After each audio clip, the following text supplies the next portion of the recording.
ನಮಸ್ಕಾರ ಎಲ್ರಿಗೂ. ವನಿತೆ ಕನ್ನಡ ವಾಹಿನಿಯ ಮತ್ತೊಂದು ವಿಡಿಯೋಗೆ ಎಲ್ರಿಗೂ ಆತ್ಮೀಯ ಸ್ವಾಗತ. ಈ ದಿನದ ವಿಷಯ ಭಾರತದಲ್ಲಿ ಮಹಿಳಾ ಸ್ಟಾರ್ಟಪ್ಗಳು. ಭಾರತದಲ್ಲಿ ಮಹಿಳಾ ಸ್ಟಾರ್ಟಪ್ಗಳು ವೇಗವಾಗಿ ಬೆಳೆಯುತ್ತಿದ್ದು, ಸರ್ಕಾರವು ವಿಶೇಷ ಪ್ರೋತ್ಸಾಹ, ಆರ್ಥಿಕ ನೆರವು ಮತ್ತು ತರಬೇತಿ ನೀಡುತ್ತಿದೆ. ಕರ್ನಾಟಕದಲ್ಲಿ ಎಲಿವೇಟ್ ವಿಮೆನ್ ಕಾರ್ಯಕ್ರಮದಡಿ 30 ರಿಂದ 40 ಲಕ್ಷದವರೆಗೆ ಅನುದಾನ ಸಿಗುತ್ತದೆ. ಇ-ಕಾಮರ್ಸ್, ಶಿಕ್ಷಣ ಮತ್ತು ಸಾಫ್ಟ್ವೇರ್ ವಲಯಗಳಲ್ಲಿ ಮಹಿಳೆಯರು ಹೆಚ್ಚಿನ ಯಶಸ್ಸು ಸಾಧಿಸುತ್ತಿದ್ದಾರೆ. ಮಹಿಳಾ ಸ್ಟಾರ್ಟಪ್ಗಳಿಗಾಗಿ ಇರುವ ಪ್ರಮುಖ ಸರ್ಕಾರಿ ಯೋಜನೆಗಳೆಂದರೆ ಮಹಿಳಾ ಉದ್ಯಮಿಗಳಿಗೆ ವಿಶೇಷ ಪ್ರೋತ್ಸಾಹ ಯೋಜನೆ. ಮಹಿಳಾ ಉದ್ಯಮಿಗಳ ಪರಿಸರ ವ್ಯವಸ್ಥೆಯನ್ನು ಬಲಪಡಿಸಲು ಕರ್ನಾಟಕ ಸರ್ಕಾರವು ಪ್ರತ್ಯೇಕ ನೀತಿಗಳನ್ನು ಜಾರಿಗೊಳಿಸಿದೆ. ಎಲಿವೇಟ್ ವಿಮೆನ್ ಕೆಟೆಕ್ ಇದು 6 ತಿಂಗಳ ಕಾಲಾವಧಿಯ ವೇಗವರ್ಧಕ ಕಾರ್ಯಕ್ರಮವಾಗಿದ್ದು, ಆಯ್ದ ಸ್ಟಾರ್ಟಪ್ಗಳಿಗೆ 40 ಲಕ್ಷ ರೂಪಾಯಿವರೆಗೂ ಅನುದಾನ ಒದಗಿಸುತ್ತದೆ. ಅಭಿವೃದ್ಧಿಪಡಿಸುವ ಕಾರ್ಯಕ್ರಮ ಇನ್ಕ್ಯುಬೇಷನ್ ಪ್ರೋಗ್ರಾಂ ಟೈರ್ 2 ಮತ್ತು 3 ನಗರಗಳಲ್ಲಿ ಆರಂಭಿಕ ಹಂತದ ಮಹಿಳಾ ಸ್ಟಾರ್ಟಪ್ಗಳಿಗಾಗಿ 30 ಲಕ್ಷ ರೂಪಾಯಿವರೆಗೂ ಸಹಾಯಧನ ನೀಡುತ್ತದೆ. ಮಹಿಳಾ ಉದ್ಯಮ ನಿಧಿ ಯೋಜನೆ SIDBI ಮಹಿಳೆಯರಿಗೆ ಬಂಡವಾಳ ಸಾಲದ ನೆರವು. ದೇನಾ ಶಕ್ತಿ ಯೋಜನೆ ಕೃಷಿ, ಚಿಲ್ಲರೆ ವ್ಯಾಪಾರ ಮತ್ತು ಸಣ್ಣ ಉದ್ಯಮಗಳಿಗೆ ಸಾಲ ಸೌಲಭ್ಯ. ಸ್ತ್ರೀ ಶಕ್ತಿ ಪ್ಯಾಕೇಜ್ ಮಹಿಳಾ ಉದ್ಯಮಿಗಳಿಗೆ ವಿಶೇಷ ಆರ್ಥಿಕ ಪ್ಯಾಕೇಜ್. ಪ್ರಮುಖ ಮಹಿಳಾ ಸ್ಟಾರ್ಟಪ್ ವಲಯಗಳೆಂದರೆ ತಂತ್ರಜ್ಞಾನ ಮತ್ತು startup, app development, web development ಮತ್ತು IT ಸೇವೆಗಳು, ಡಿಜಿಟಲ್ ಮಾರ್ಕೆಟಿಂಗ್ ಮತ್ತು ವಿಷಯ ರಚನೆ, ಕಂಟೆಂಟ್ ರೈಟಿಂಗ್, ಬ್ಲಾಗಿಂಗ್, ವಿಡಿಯೋ ರಚನೆ ಇತ್ಯಾದಿ. ಶಿಕ್ಷಣ, ಆನ್ಲೈನ್ ಬೋಧನೆ ಮತ್ತು ತರಬೇತಿ ಕೇಂದ್ರಗಳು. ಇ-ಕಾಮರ್ಸ್, ವೆನ್ಯೂ ಲುಕ್ನಂತಹ ಸ್ಥಳ ಒಟ್ಟುಗೂಡಿಸುವಿಕೆ ಅಂದರೆ ವೆನ್ಯೂ ಬುಕ್ಕಿಂಗ್ ವೇದಿಕೆಗಳು. ಹೆಚ್ಚಿನ ಮಾಹಿತಿ ಪಡೆಯಲು ಸ್ಟಾರ್ಟಪ್ ಇಂಡಿಯಾ ಪೋರ್ಟಲ್, ಮಹಿಳೆಯರಿಗಾಗಿ ಮೀಸಲಾದ ವೆಬ್ ಪುಟ. ಮಿಷನ್ ಸ್ಟಾರ್ಟಪ್ ಕರ್ನಾಟಕ ಇದರಲ್ಲಿ ಮಹಿಳಾ ಉದ್ಯಮಿಗಳು ಅರ್ಜಿ ಸಲ್ಲಿಸಬಹುದು.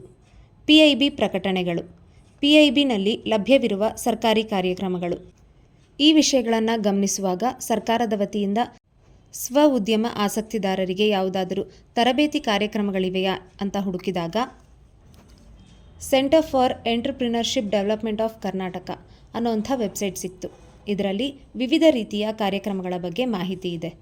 ಇವುಗಳಲ್ಲಿ 1 ದಿನದ ಉದ್ಯಮಶೀಲತೆ ಪ್ರೇರಣೆ ಶಿಬಿರ, ಈ ವಿಷಯದ ಬಗ್ಗೆ ನಾನು ಸ್ವಲ್ಪ ಮಾಹಿತಿನ ನಿಮ್ಮ ಜೊತೆ ಹಂಚ್ಕೊಳ್ತಿದ್ದೀನಿ.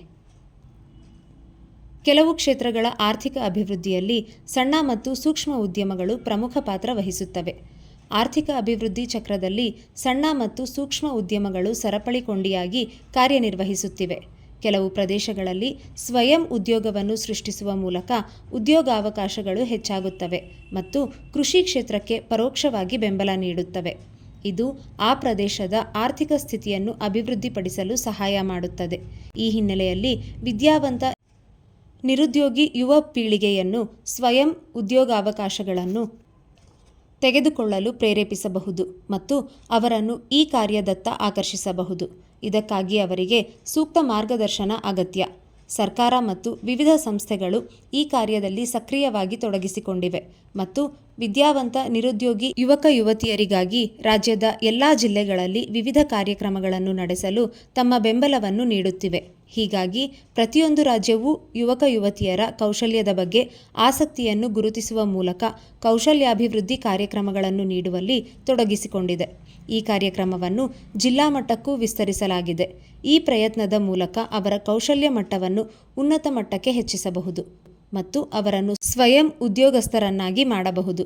ಈ ಸಂಬಂಧ ಕೌಶಲ್ಯಾಭಿವೃದ್ಧಿ, ಉದ್ಯಮಶೀಲತೆ ಮತ್ತು ಜೀವನೋಪಾಯ ಇಲಾಖೆ, ಕರ್ನಾಟಕ ಸರ್ಕಾರವು ಕರ್ನಾಟಕ ಕೌಶಲ್ಯಾಭಿವೃದ್ಧಿ ನಿಗಮದ ಮೂಲಕ ಆಸಕ್ತ ಅಭ್ಯರ್ಥಿಗಳಿಗೆ ವಿವಿಧ ಕೌಶಲ್ಯ ಅಭಿವೃದ್ಧಿ ಕಾರ್ಯಕ್ರಮಗಳನ್ನು ನಡೆಸುತ್ತಿದೆ. ಈ ಕೌಶಲ್ಯ ಕಾರ್ಯಕ್ರಮಗಳಲ್ಲಿ ಭಾಗವಹಿಸುವ ಅಭ್ಯರ್ಥಿಗಳು ಉದ್ಯಮಶೀಲತೆ ಪ್ರೇರಣೆ ಕಾರ್ಯಕ್ರಮಗಳನ್ನು ನಡೆಸುವ ಮೂಲಕ ಸ್ವಯಂ ಉದ್ಯೋಗವನ್ನು ಕೈಗೊಳ್ಳಲು ಪ್ರೇರೇಪಿಸಬಹುದು. ಉದ್ಯಮಶೀಲತೆಯ ಆಧಾರದ ಮೇಲೆ ಒಂದು ಅಧ್ಯಯನವನ್ನು ನಡೆಸಲಾಗಿದೆ. ಇದು ತರಬೇತಿ ಪಡೆದ ಹೆಚ್ಚಿನ ಅಭ್ಯರ್ಥಿಗಳು ಉದ್ಯೋಗಕ್ಕೆ ಹೋಗಲು ಬಯಸುತ್ತಾರೆ ಎಂದು ತೋರಿಸುತ್ತದೆ.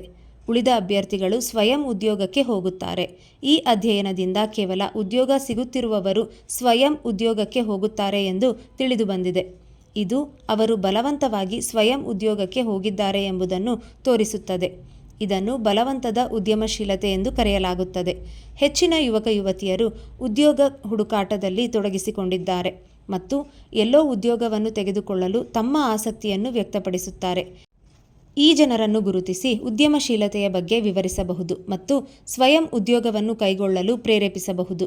ಇದು ಭವಿಷ್ಯದ ದಿನಗಳಲ್ಲಿ ಲಭ್ಯವಿರುವ ಅವಕಾಶಗಳಿಗೆ ಅನುಗುಣವಾಗಿ ಸ್ವಯಂ ಉದ್ಯೋಗವನ್ನು ತೆಗೆದುಕೊಳ್ಳಲು ಮತ್ತು ಉದ್ಯಮಶೀಲತೆಯ ವೃತ್ತಿಜೀವನಕ್ಕೆ ಅಡಿಪಾಯವನ್ನು ಸೃಷ್ಟಿಸಲು ಸಹಾಯ ಮಾಡುತ್ತದೆ. ಹೀಗಾಗಿ ಸೂಕ್ತ ಯೋಜನೆಯನ್ನು ಆಯ್ಕೆ ಮಾಡುವ ಮೂಲಕ ಯುವಕ ಯುವತಿಯರನ್ನು ಉದ್ಯಮಶೀಲ ವೃತ್ತಿಗೆ ಮಾನಸಿಕವಾಗಿ ಸಿದ್ಧಪಡಿಸಬಹುದು. ಈ ತರಬೇತಿಯ ಆಸಕ್ತಿಯುತ ಗುಂಪು ನಿರುದ್ಯೋಗಿ ಯುವಕ ಯುವತಿಯರಾಗಿರುತ್ತಾರೆ. ಅವಧಿ 1 ದಿನ. ಕಾರ್ಯಕ್ರಮಗಳ ವಿಷಯಗಳು: ಸ್ಟಾರ್ಟ್ಅಪ್ಗಳು, ಪರಿಚಯ ಮತ್ತು ಹಿನ್ನೆಲೆ.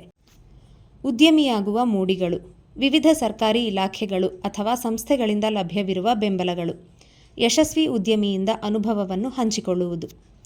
ಇಲ್ಲಿಗೆ ಈ ಮಾಹಿತಿ ಸಂಪೂರ್ಣ.